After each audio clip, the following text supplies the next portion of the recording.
मुघल आणि आदिलशाही मिळून निजामशाहीला मिटवण्याच्या तयारीत होते. त्याच काळात माता जिजाऊ या गरोदर होत्या.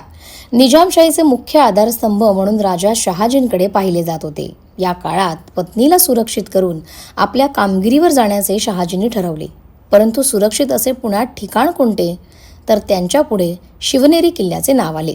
असल्या परिस्थितीत जिजाबाईंना शिवनेरी किल्ल्यावरती ठेवून शहाजी आपल्या मोहिमेवरती गेले.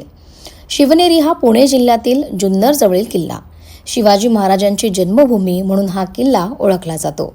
गडाच्या सर्व बाजूंनी बळकट दरवाजे, उंच कडे आणि भक्कम तटबंदी होती. किल्ला प्रचंड मजबूत होता आणि विजयराज हे या किल्ल्याचे किल्लेदार होते. फाल्गुन वद्य तृतीया शके 1551 म्हणजेच इंग्रजी वर्षाप्रमाणे 19 फेब्रुवारी 1630 रोजी जिजाबाईंच्या पोटी लहानशा मुलाने जन्म घेतला.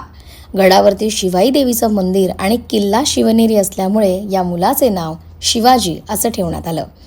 बाळाचे पाय पाळण्यात दिसतात या म्हणीप्रमाणेच शिवाजींच्या मनात लहानपणापासूनच माता जिजाऊ यांनी आदर, सद्बुद्धी, वीरता, चातुर्य निर्माण केले.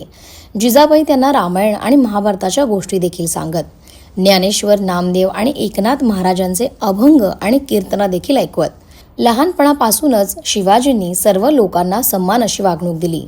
जातीपातीच्या बंधनात न अडकता सर्वांना सोबत घेऊन ते कायम राहिले.